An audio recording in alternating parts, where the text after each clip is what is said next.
Okay, I think we're good to go. All right, good evening. Good evening. Okay, that was pretty good for a first try. I won't make you try it again because that was a really good effort. Welcome to Class 3 of People's University, the Cold War.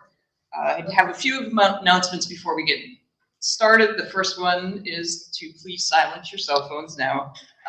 There are a lot of new faces in the crowd tonight, so I just want to remind everybody that on that back table there, that yellow box, if you want to drop your email in there, we do send out weekly updates on all of our upcoming programs. So if you'd like to know what's coming up, both at Lunch with Books and at People's University, just drop your email in that box and we will send out, we'll get you on our email list. All right, next week, Class 4 of the Cold War, it's next Tuesday, not next Thursday, so that's Tuesday, December 24th at 7 p.m.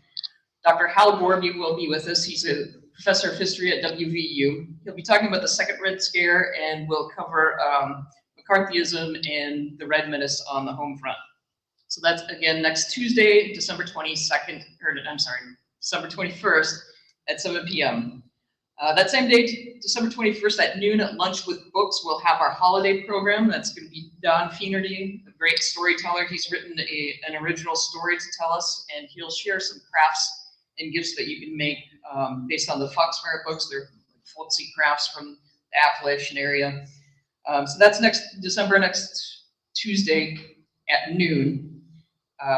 Fair May will also be there. They do original, they do old songs, old English and Scotch-Irish songs, and they'll be our musical guests for that program. So then the following week, Tuesday, December 28th at noon, we'll have a local musician and pianist, Eli Lambie. He's going to be taking us through a history of some lesser-known anthems of West Virginia with such chartbusters as West Virginia Grand March to His Excellency Governor Arthur I. Borman, written in 1865. West Virginia, My Home Sweet Home, written in 1947 by Wheeling's own Colonel Julian G. Kern, and a brand new West Virginia anthem that Eli Lambie has written himself. So that's a week from this coming Tuesday, December 28th at noon. The following Thursday, December 30th at 7 p.m., that's 2 weeks from tonight, we'll have Class 5. Dr. Capel will be back with us. We'll be talking about more bombs, bigger bombs, and better bombs, and we'll be talking about, if you couldn't tell from the title, bombs, but also acronyms, more acronyms, and better acronyms like SDI, AMB, SALT, MAD, and you'll have to come to find out the rest of them. All right, tonight's instructor is Dr. Joe Laker. He's Emeritus Professor of History at Wheeling Jesuit University and a board member of the West Virginia Independence Hall Foundation. Following his graduation from Marian College with a degree in history, he spent 2 years teaching English conversation in Kyoto, Japan. He returned home to seek advanced degrees at Indiana University and received his PhD in history in 1975. He spent the next 33 years teaching at Wheeling Jesuit. He has written a number of articles on various aspects of Japanese and world history. Since retiring in 2008, he has written a history on Wheeling Jesuit and a variety of articles on West Virginia history. And in 2017, a very important induction year, he became a West Virginia history hero. So please welcome Dr. Joe Laker.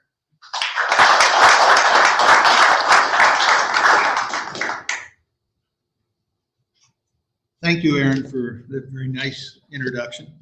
And thanks to Sean Duffy and Aaron for inviting me to participate in this program.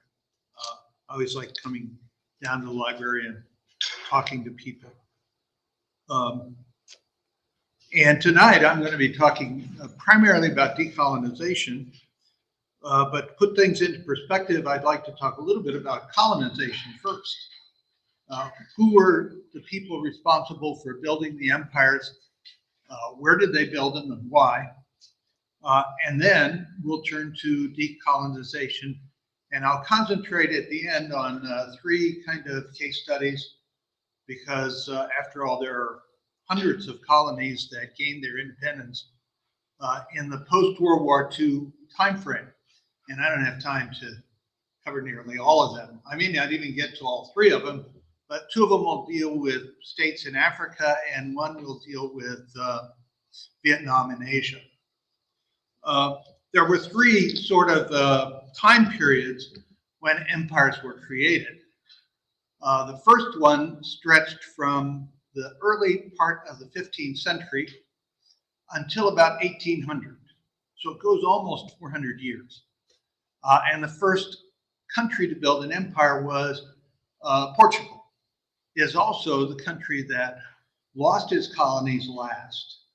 It gave up its last colony, Macau, on the coast of China in the year 1999.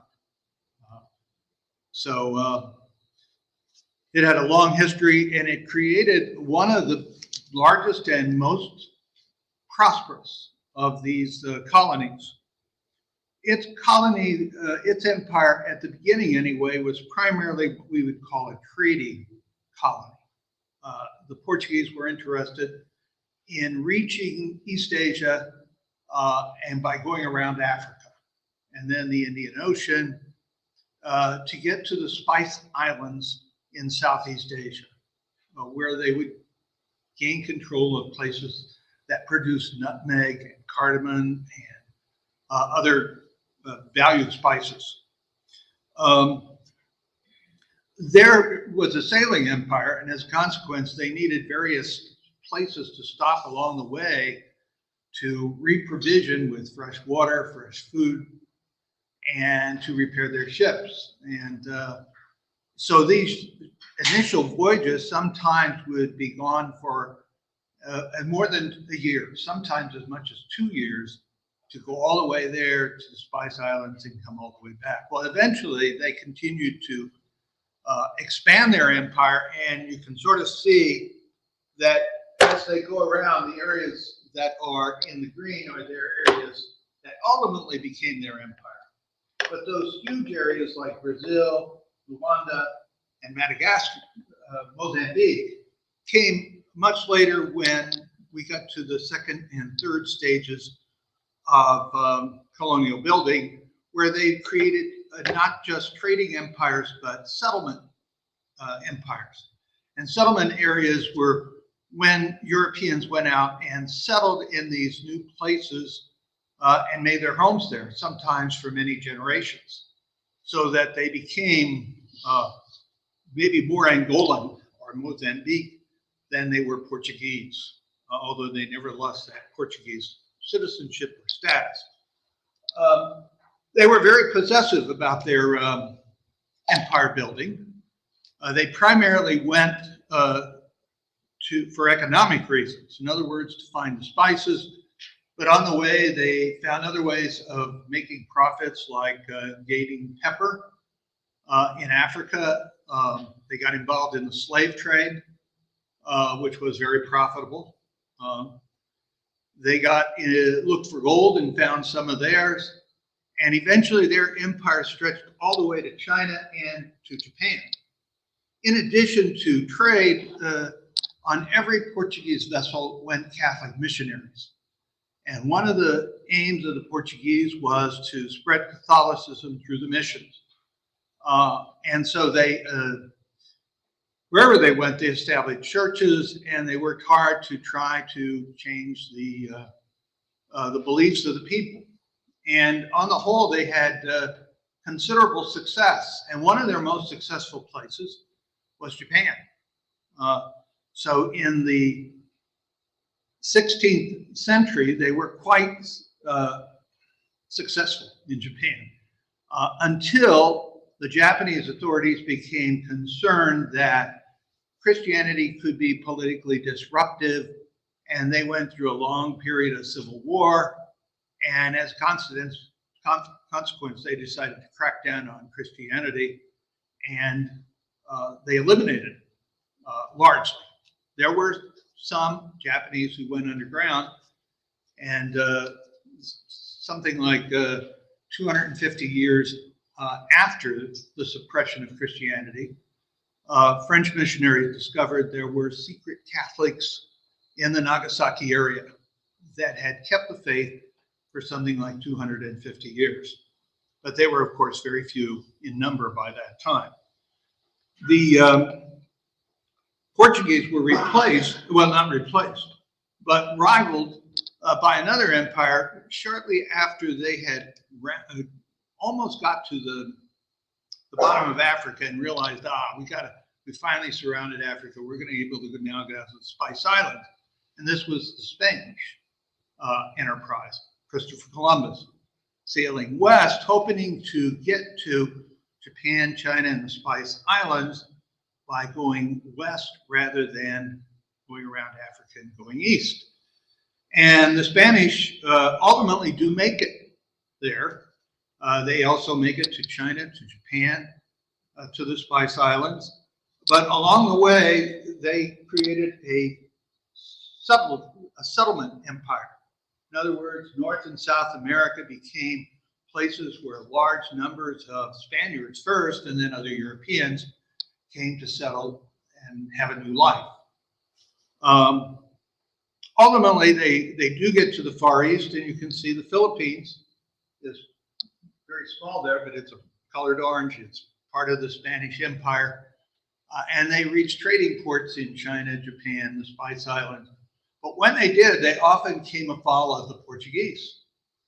And even though, these two countries are closely connected, culturally very similar, both Catholic countries, the Portuguese often gave short shrift to anyone who got involved in interfering with their trade. And sometimes they executed Spaniards, or sometimes just forced them to return on their ships back home. Ultimately, though, the Spanish were far more numerous and were stronger than the Portuguese and were able to maintain their own empire. They were followed in a fairly short time. Well, this is here the Central America. We're going to pass that up. And don't think about that map for a minute. I didn't have two other colonial powers that were important in this early phase and created sizable empires. One of them was the French, who created a very large empire in North America, in Canada and in the Ohio Valley area here, and in the Louisiana area ultimately. And they also, though, sent their vessels around Africa and to East Asia, and reached places like Japan and China and the Spice Islands. So all three of these European powers are interested in basically the same sort of things. And like the Portuguese, the French and the Spanish also brought Catholic missionaries. During the first phase, the Catholic missionaries were very, very active. The Protestant powers, and there are two of them that are very important, were less interested in mission activity during this first phase of empire building. The fourth power was Great Britain. Well, it wasn't Britain then, it was just England. It became Britain later. But it created also a North American empire. It also went around Africa, made its main Asian headquarters in India, but also headed for the Spice Islands and finally reached Japan. And finally, of the main European powers that created empires, the Dutch.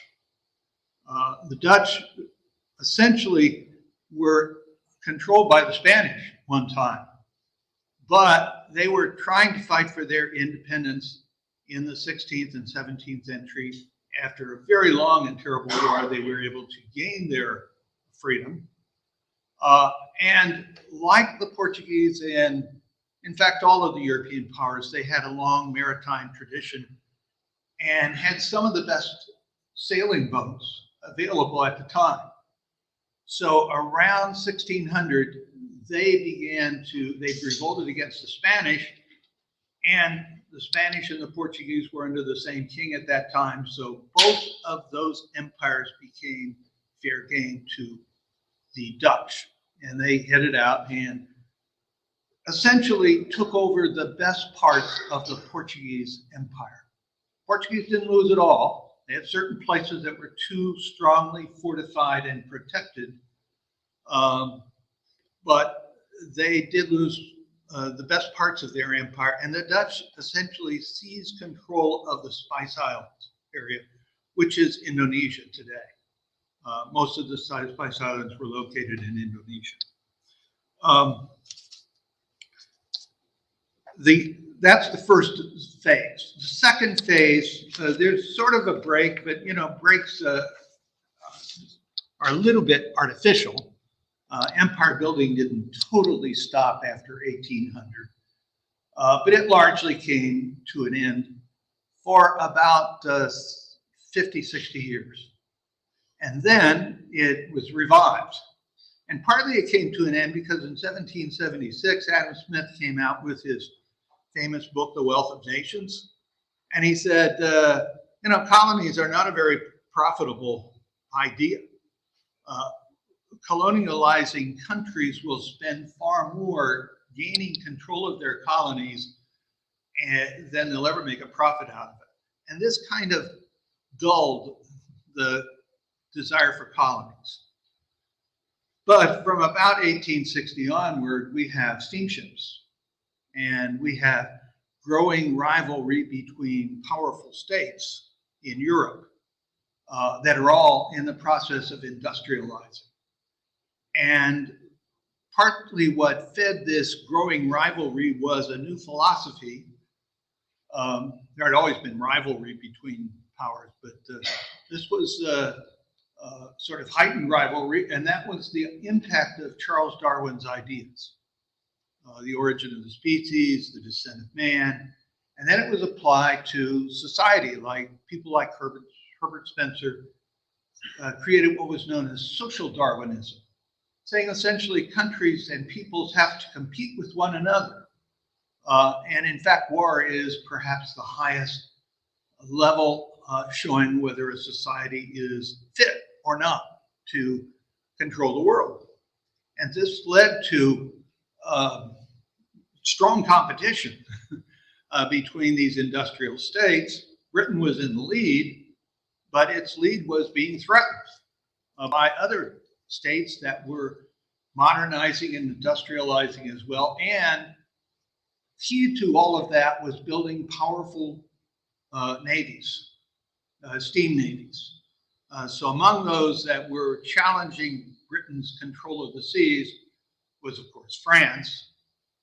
A new power that on the horizon was doing it was the United States. A third was Germany. A fourth was Italy, but it was quite a bit behind and quite a bit weaker. And finally, sort of consolidating this competition was the unification of both Italy and Germany in 1870 into unified states. And they finally said, okay, we're unified.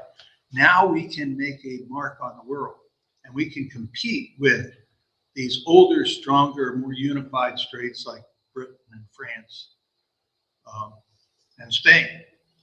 Well, one of the places where they almost immediately wanted to penetrate was Africa. Now, they had, from the time of the Portuguese, had all established bases along the coast of Africa, but very few of them led to any kind of settlement, partly because the hostility of the environment. The environment was not nearly so suitable for European settlement, at least along the coast, through most of Africa. At the very southern part it was, South Africa. And first the Portuguese established settlements there, then the Dutch came along and established a sizable settlement of settlers who made South Africa their new home. And then eventually the British come in as well in competition. So a second reason they didn't easily penetrate Africa was illnesses. They had various kinds of illnesses you could catch in Africa that Europeans had no resistance to. And finally, it was the hostility of the natives. So Africans were, even if very, very divided, still had warrior traditions that kept the Europeans at bay.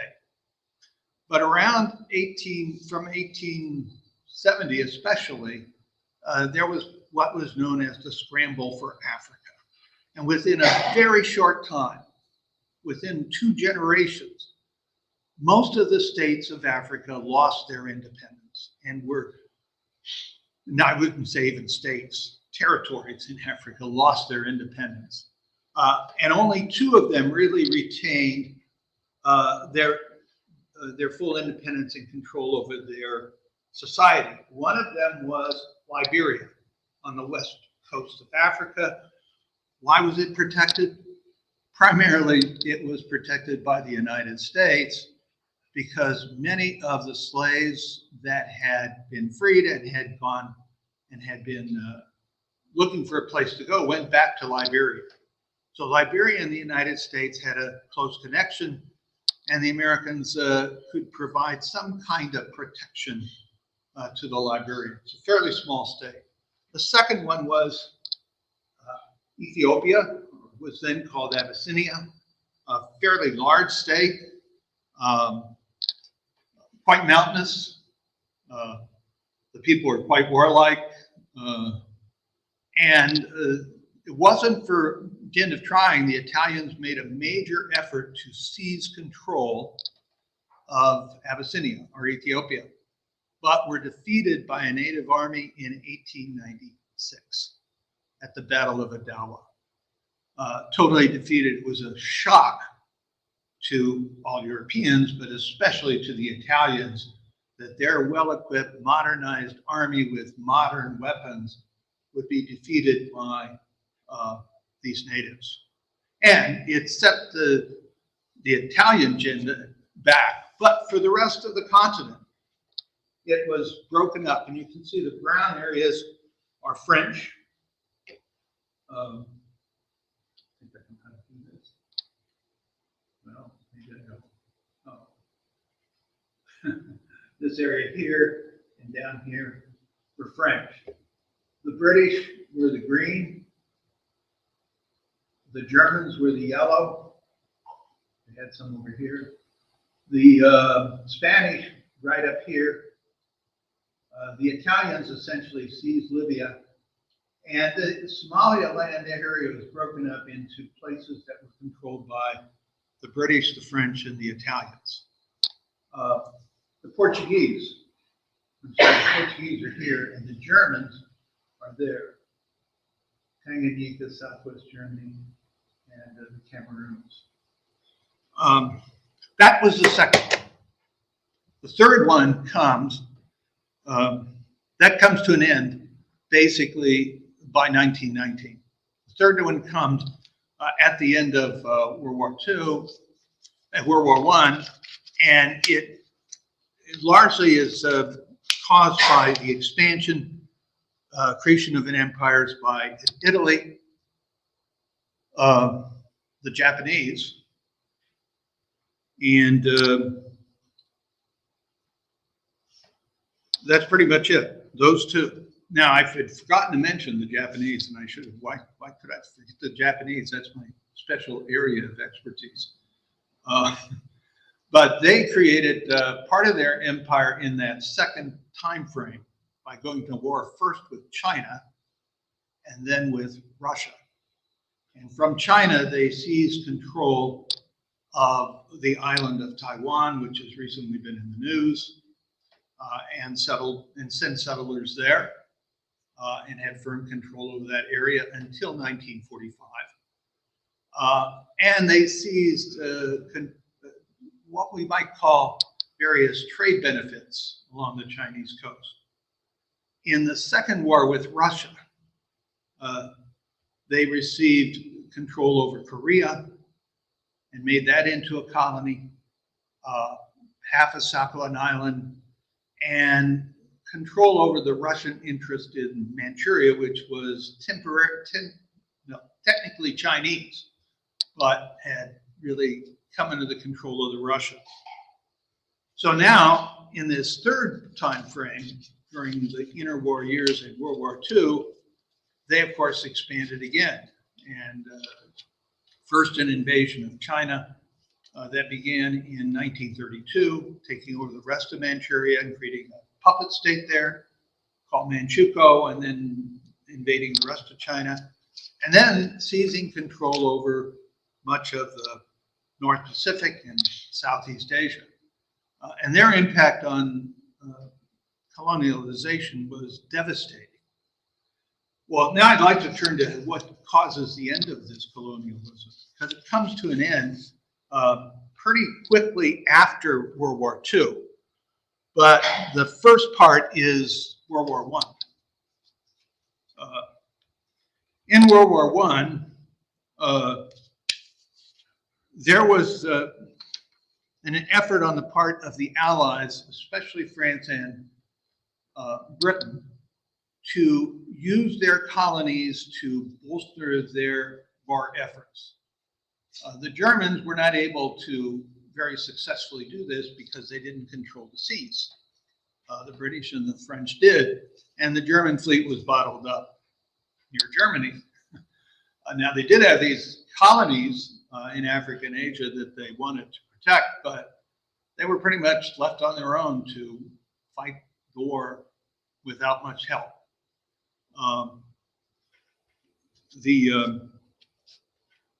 Where was I going with this? Oh, yeah, the French and the, so let's take first the Africans. The Africans in World War I, the French, altogether something like 1.5 million people were mobilized to serve. About half of them served in the Western armies, many of them on the Western Front, to try to hold back the Germans. The others served as laborers. In addition, there were something like 1.5 million Indians that served in the war effort. Now, these are from India, the British Empire. So the British Empire called upon them, and they didn't all serve on the Western Front, but a fairly large number of them did. So now, while they're on the Western Front, they served both as soldiers and as laborers, or as people that would work in factories so that Frenchmen and Englishmen could go off and try killing Germans and try to avoid being killed themselves. So this experience in the war was shattering to them because they saw large numbers of white soldiers dying. They saw many white soldiers committing acts of fear and cowardice on the trenches. They also had an opportunity to have contact with white Europeans in their home countries. And some of them got involved in political movements and got a political education from the Europeans.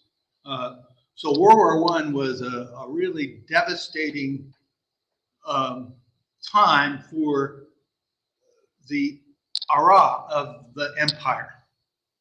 And part of the reason that social Darwinism had sort of stimulated and cultivated racism. And throughout all the colonies, there was a kind of racist attitude toward the natives. In some colonies, far less than others. But part of it was the knowledge on the part of the imperialists that, we're sort of on a stage.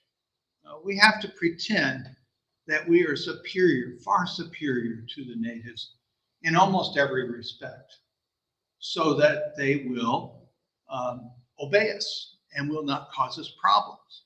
Now, this didn't mean that they didn't have problems, and they didn't have people who revolted against them, but they wanted to gradually get as many people in their colonies to accept the empire and the empire's goals and policies as possible. And they were on the whole rather successful, because the number of European soldiers and personnel that ran the empire was often frightfully thin, okay? And so what they would do is they would make agreements with chiefs and princes of the native states to inculcate them into the empire and to give them status within the empire, not equal to the white person, but second down.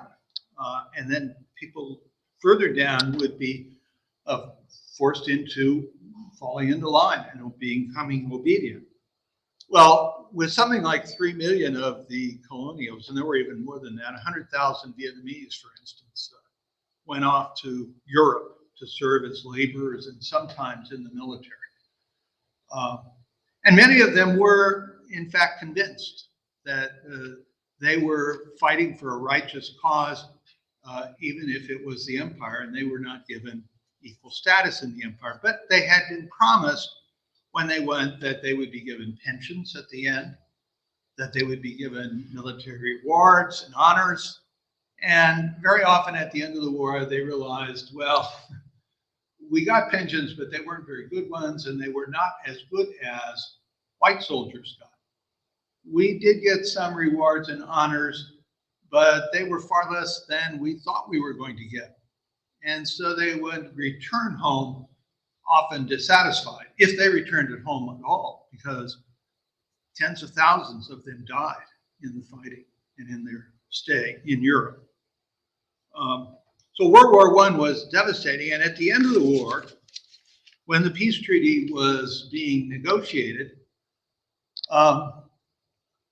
there were 3 different ways in which the empire was viewed by the peacemakers. One of them was, of course, the British and the French, that were the dominant allies that won the war, wanted to preserve their empire and make it bigger and better. They were not interested at all in seeing their empire disappear. It was what probably saved them from the German onslaught, but it was also the key to their prestige and their power. A second perspective was offered by the Americans, Woodrow Wilson, who came from one of the most important of the Allied states that came out of the war not at all damaged by losing so many personnel and so much material loss. And he was there to help set Europe back on its feet. But he was perhaps the most important politician that showed up at the peace conference. And he urged what was known as a peace plan of 14 points. And among the 14 points was one that he called for the self-determination of peoples, that people should have the right to determine their own destiny and should govern themselves.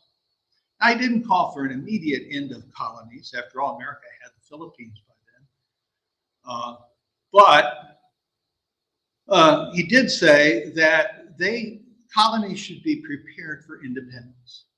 And so when he helped to create the League of Nations, which the United States, I might add, did not join at the end of the war, but it was the precursor of the United Nations, he made sure that among the various provisions, what was known as the mandate system. So countries that had colonies had to write reports to the League of Nations of how they were treating their peoples, their colonial subjects, and how they were preparing them for eventual independence. And the League actually got lots of these reports. The only reports I ever read were the Japanese ones about what they did in the islands in the North Pacific. And I was stunned at what I read, because I wouldn't have been happy if I would have been a native. It wasn't the Japanese were cruel, but they sent in large numbers of settlers so that eventually on some of the islands, they largely outnumbered the natives.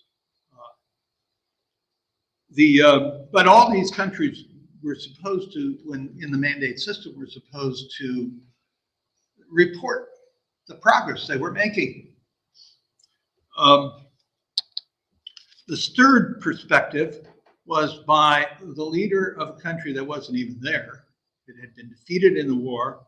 It had been it dropped out after a revolution in 1917, and this was Russia, which became the Soviet Union, and the leader was Vladimir Ulyanov, or Nikolai Lenin, depending on which name he was going by.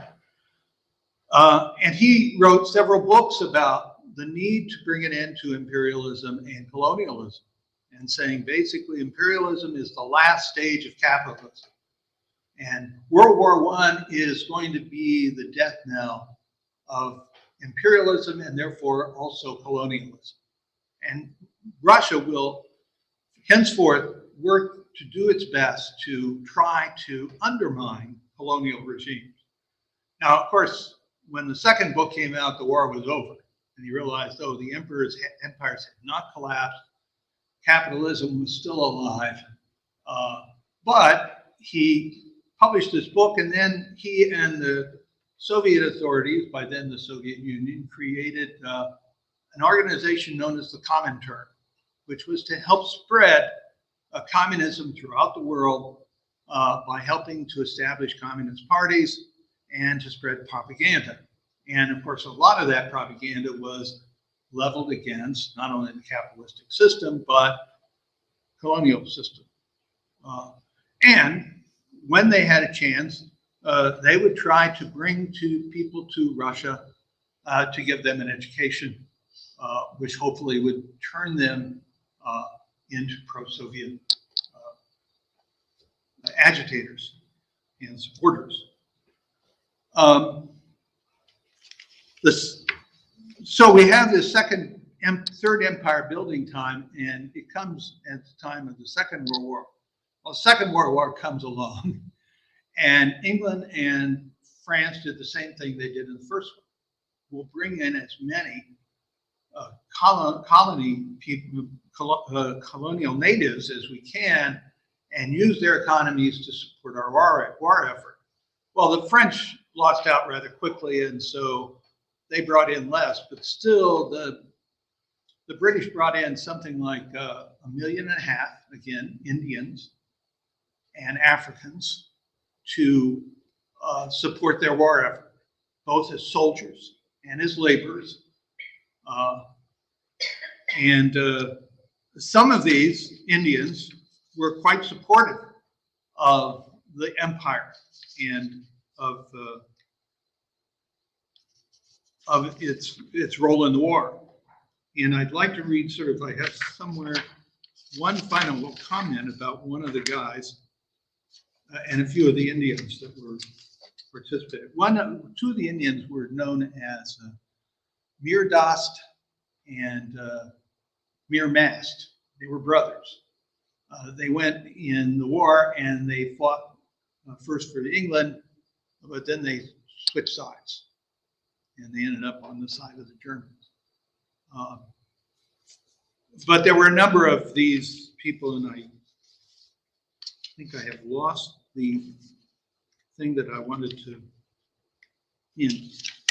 Okay, one of the things that I wanted to mention as I go, before I do these 3 case studies, is to indicate that the colonial regimes always needed collaborators. Now, the word collaborator usually has a very bad connotation.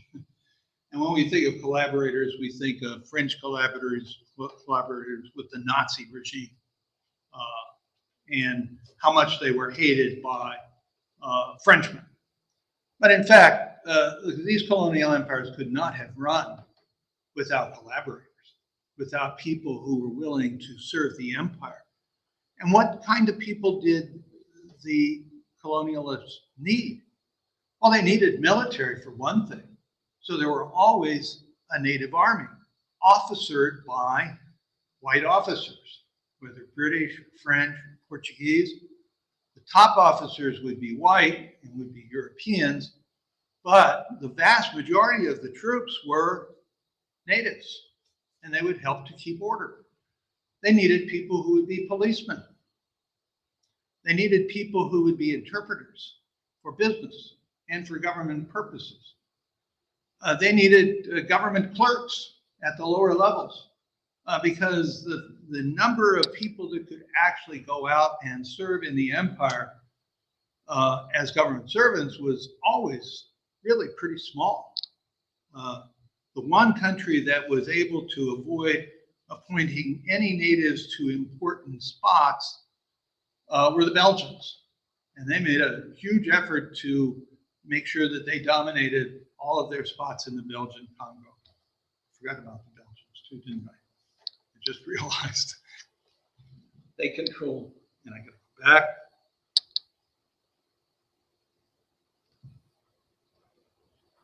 My hands must be all over.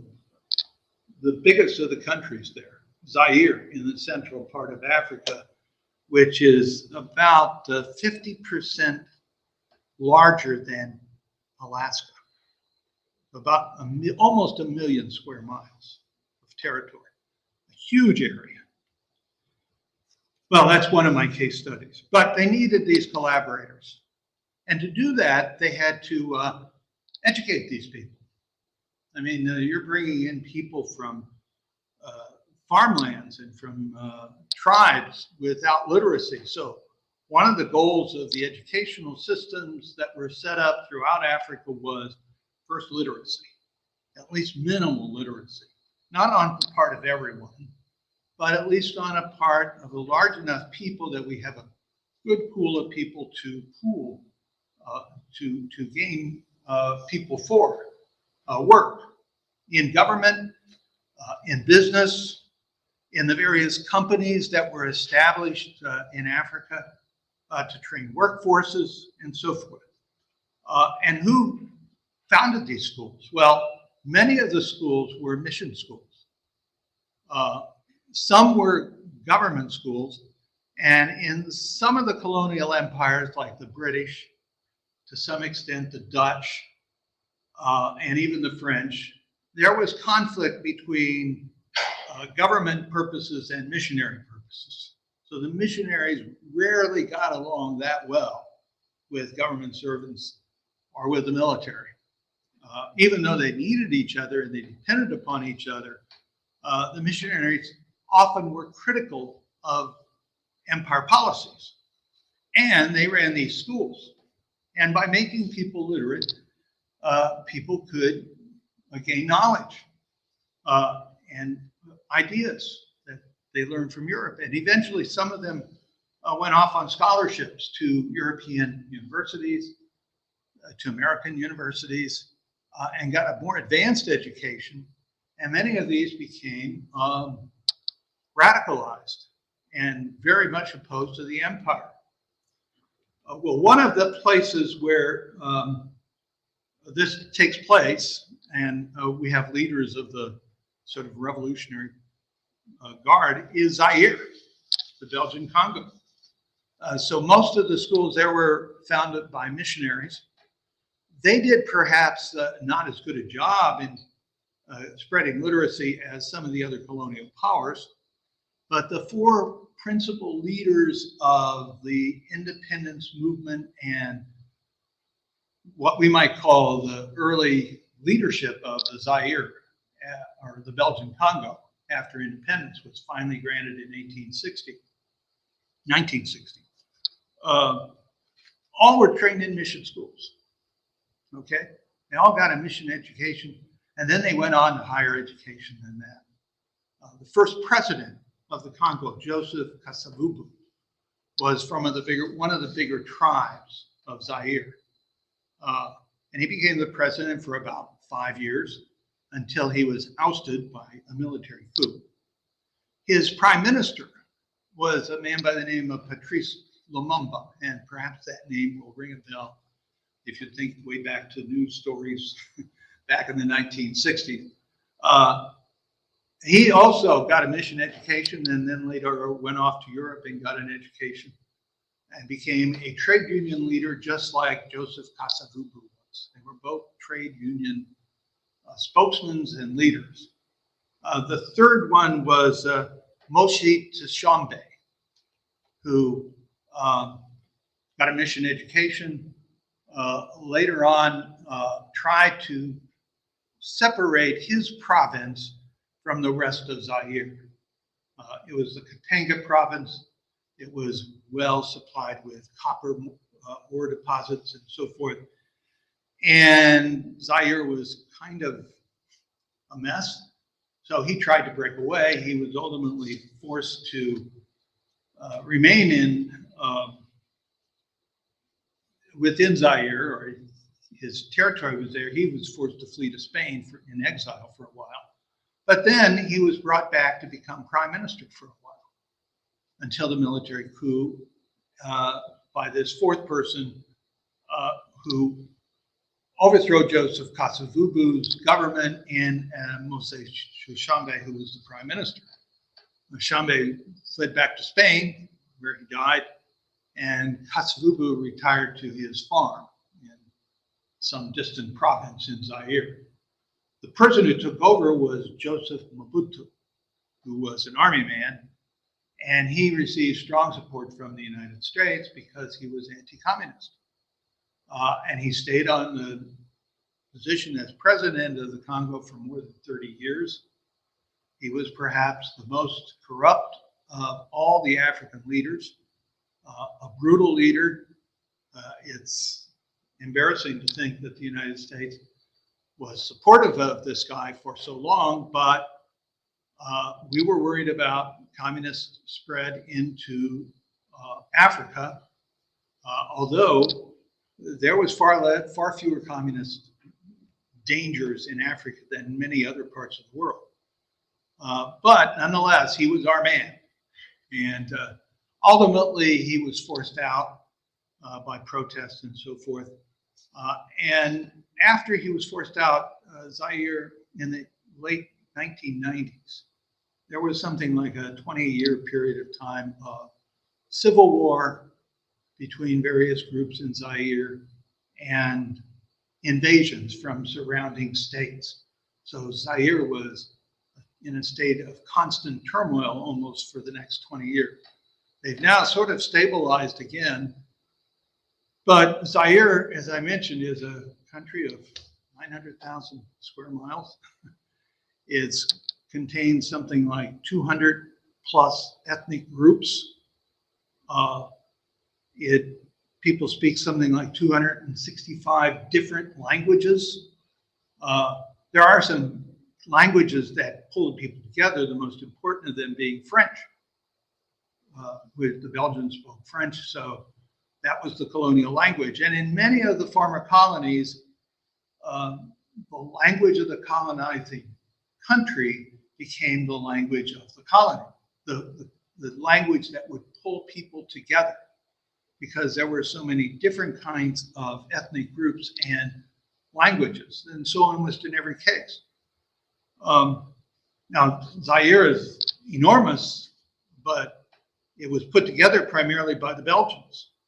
And many of the colonial powers put together, when they established the boundaries of their colonies, they didn't pay much attention to whether all the ethnic groups there could get along or whether they would all be in the same state, same territory, or not. They did it for their own convenience, and the result is often horrendous strife between ethnic groups and religious groups in these colonies, in the independent states after they stopped being colonies. While they were colonies, generally the colonial authorities were able to suppress most of the trouble. But after they left, frequently this has created all kinds of difficulties. To just give you one example, Nigeria, a very rich, potentially rich country because of tremendous oil reserves, and well-populated country, is divided into primarily three large language groups, ethnic groups. The Hausa, or Fulani in the north, the Yoruba in the southwest, the Yoruba, and the Igbo in the southeast.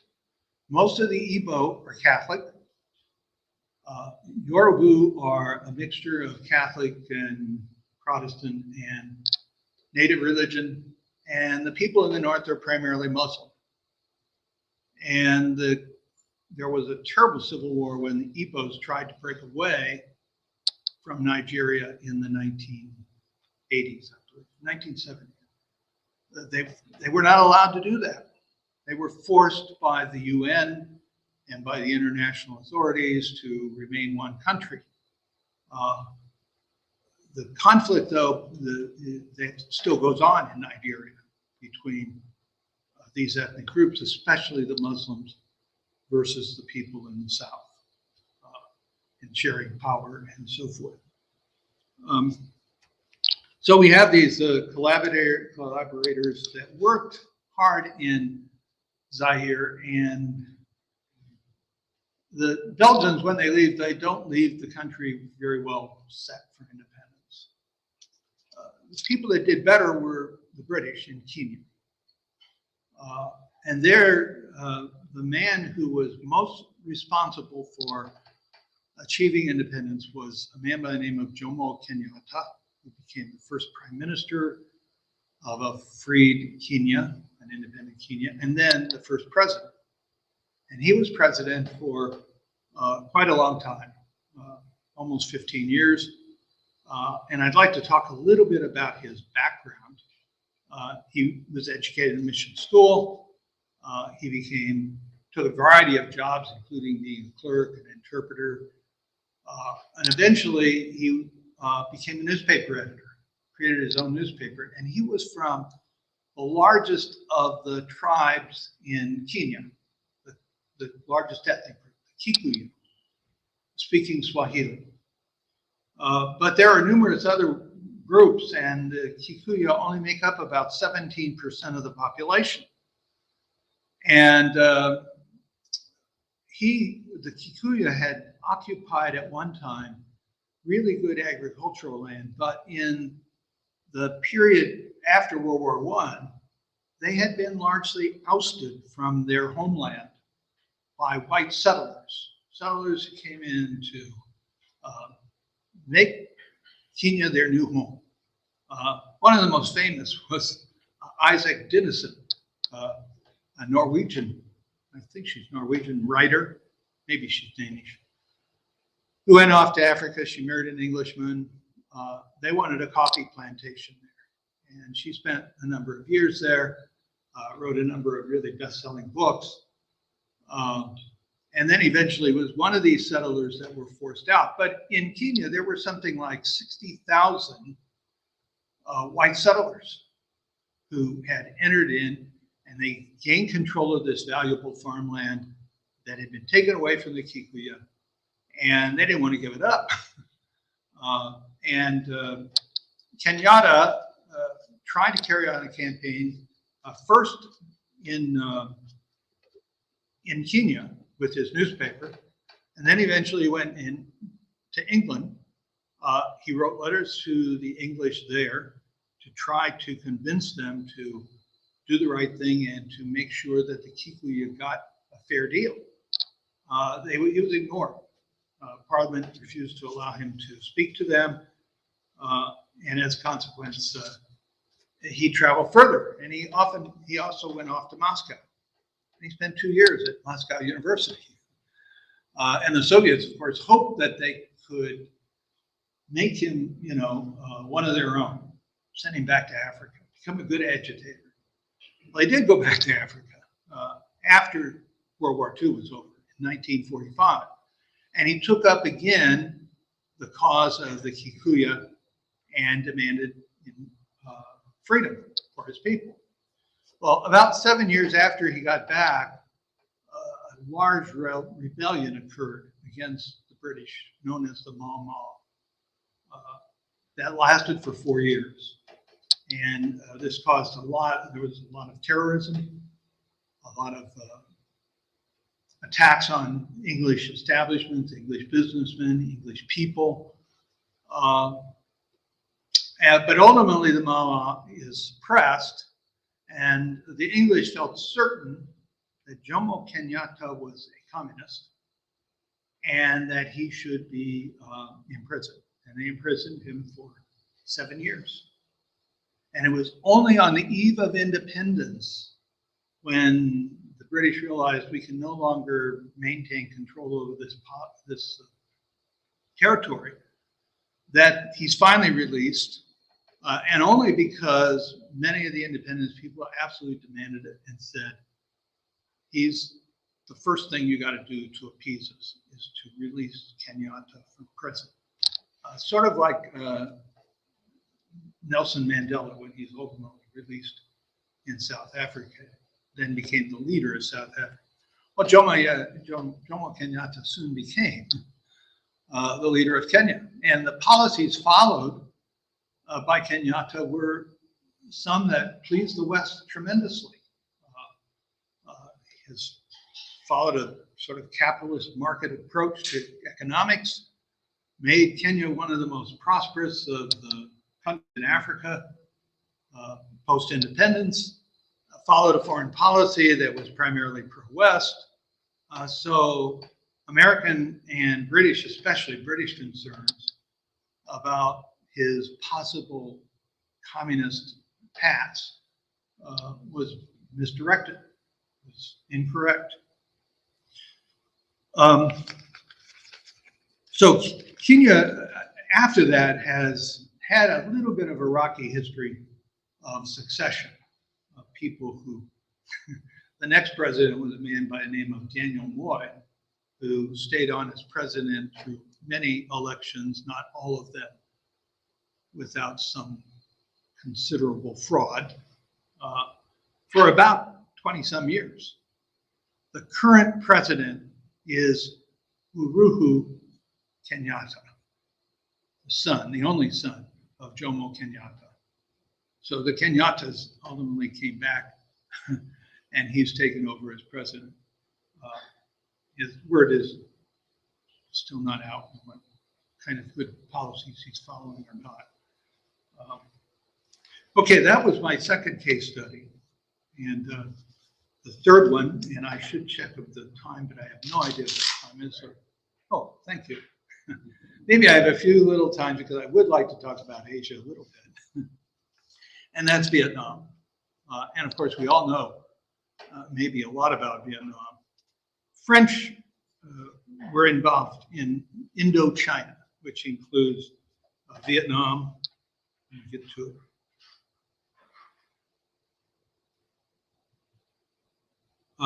Vietnam, Laos, and Cambodia.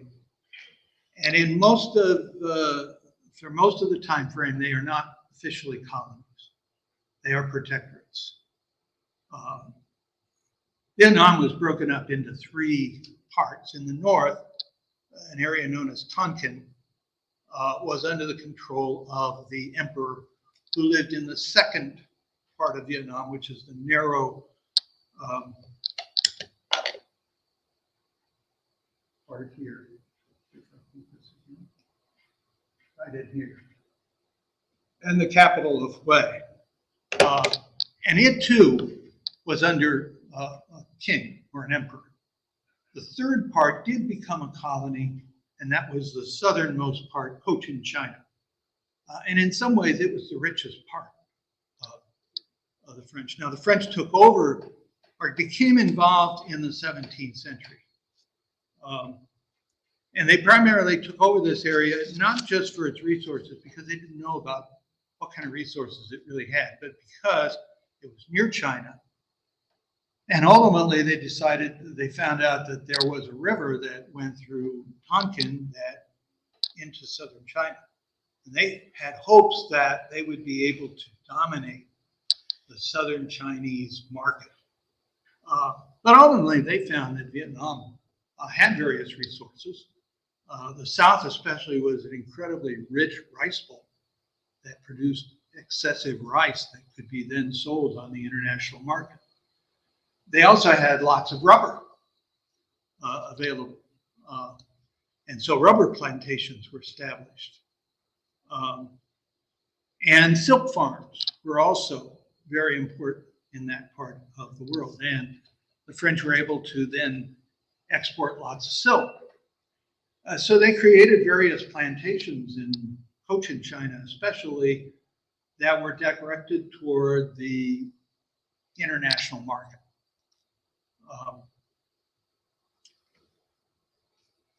Well, they met resistance right from the beginning.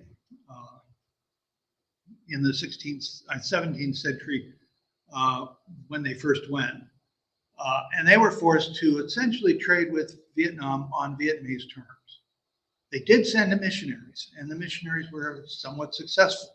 The most famous was a man by the name of Alex of Rhodes, and he was a Frenchman, but he was a Jesuit, well-educated, went there and spent some time, considerable time in Vietnam, and among the things that he did, which was very beneficial to the Vietnamese, was to create a new writing system for them that would put the Vietnamese, giving them their own writing script. Before that, they had always used Chinese. And learning Chinese characters is a major job and a real hard accomplishment. It's very hard work. But now, literacy could spread more easily with this more simple phonetic style approach that Rhodes had. So he was beneficial in that way, but ultimately the number of Catholics in Vietnam became too big for the emperor, and he cracked down on it. And of course, as you crack down on missionaries, he killed a number of them. The result was the French found reasons to intervene militarily. We got to protect our people who are living in this place. And there's a whole series of things where gradually the French have to intervene in Vietnam to protect their interest again and again. And as they do so, they gradually gain more and more control over the rest of the parts of Vietnam. But at no time do they ever give up ruling supposedly indirectly, even though the emperors know that they are really not at all powerful. But they rule through an emperor in Vietnam, a king in Laos, and a king in Cambodia. And they have their own courts. They have French advisors. The French advisors tell them what they got to do.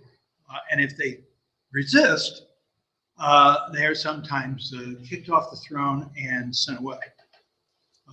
One of them was sent away to an island in the Indian Ocean for the rest of his life. So they knew. Well, the last emperor of Vietnam was a man by the name of Bao Dai,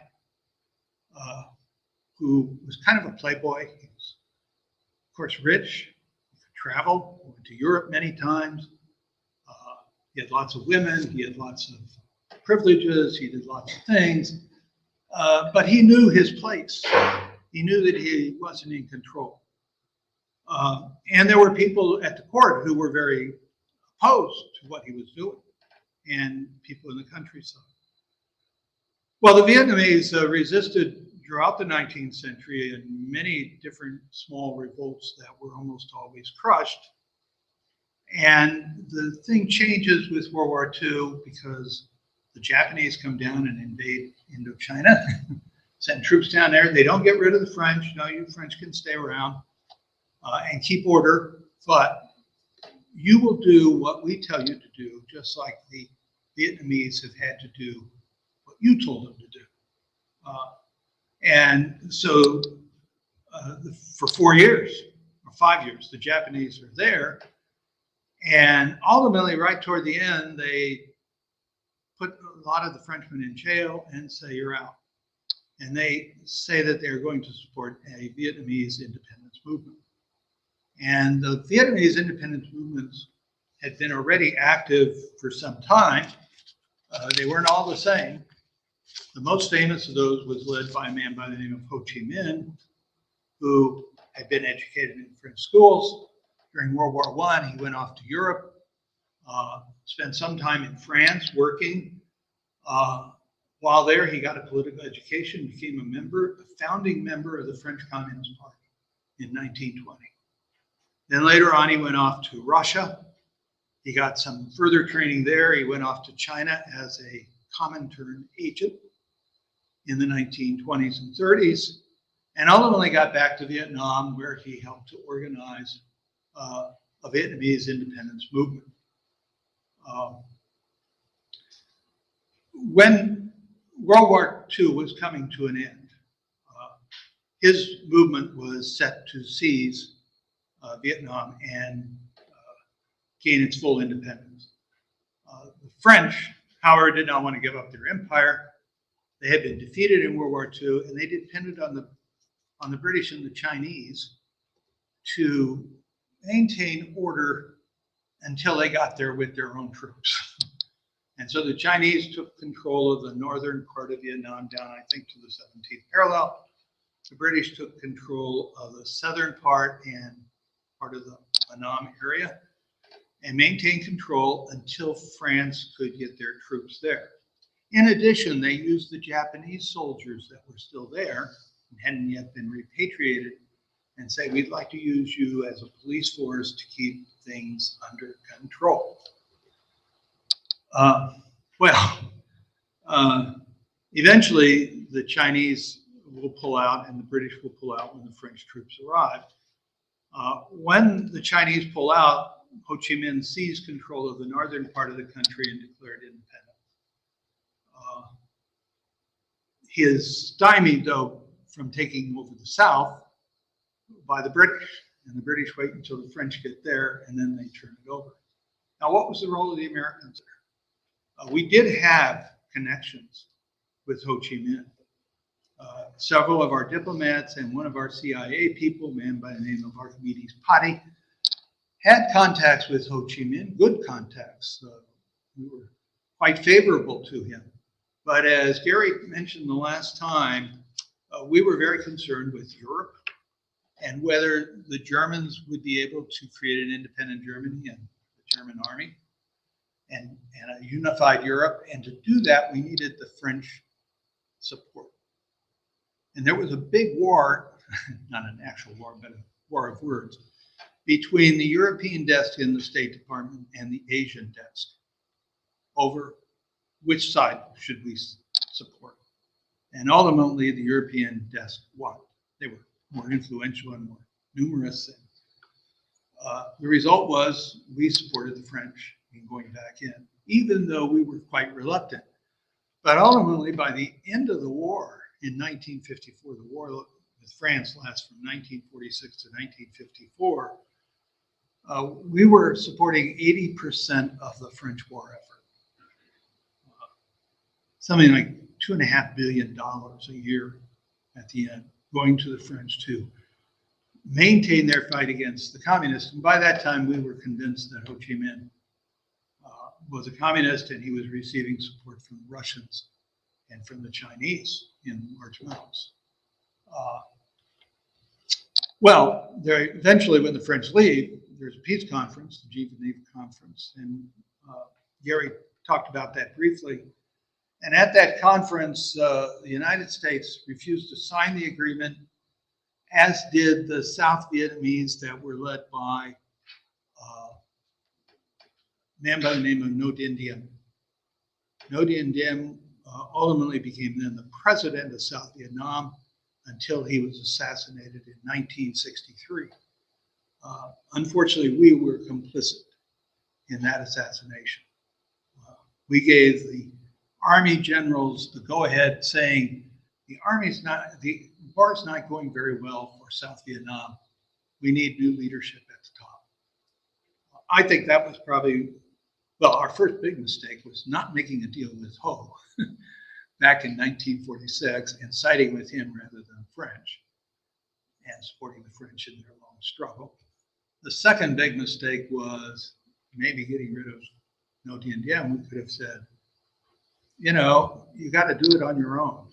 We may give you some aid, but we're not Americanizing this war. Instead, we Americanized the war, and the result was ultimately a defeat, because after he was ousted as president, there was a whole raft of army generals that became president until President Thieu, who was there till the end. But the decolonization in most countries was messy. Most of the imperial powers did not want to give up their colonial empires.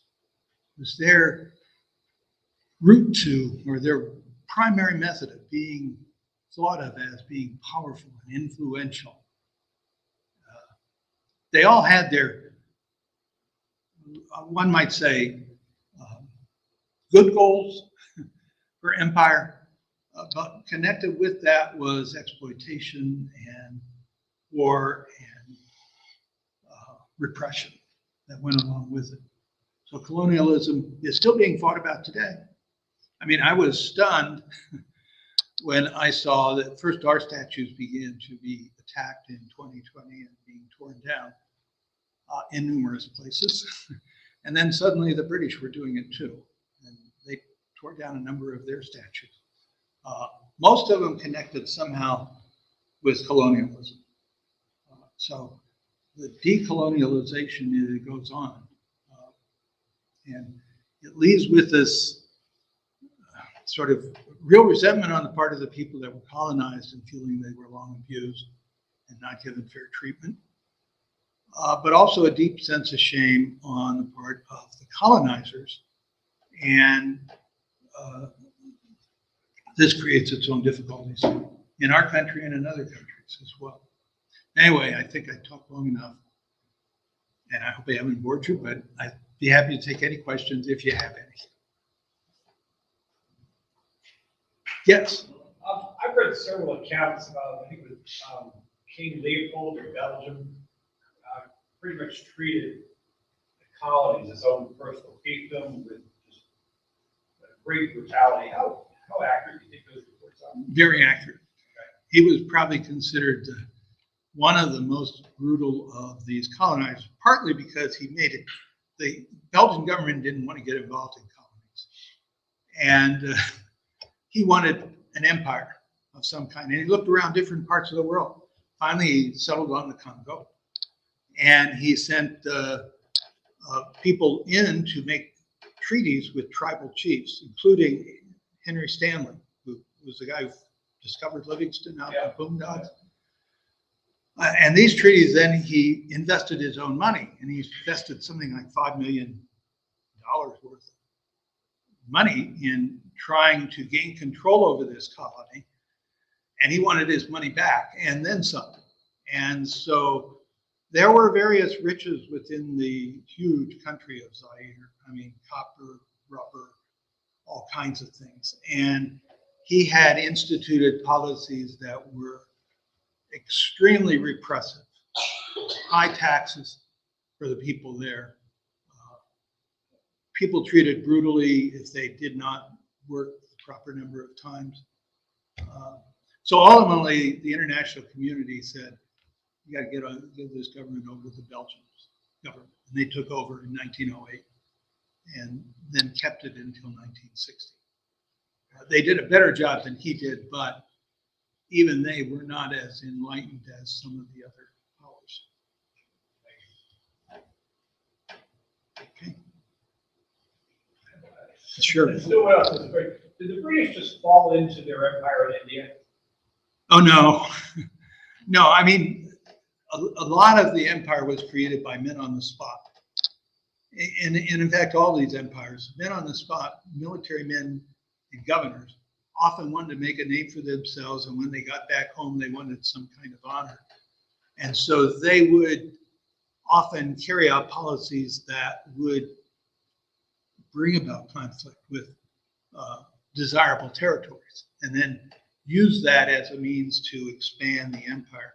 But even in 1945, 40% of India is governed indirectly through native princes.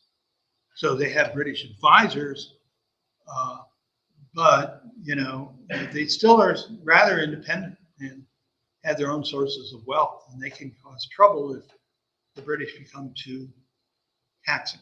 So they were very, very aggressive in creating an empire, and their chief opponent for a while was France, that also was involved in India and making treaties with Indian princes and trying to compete with them. But ultimately, the French were bested.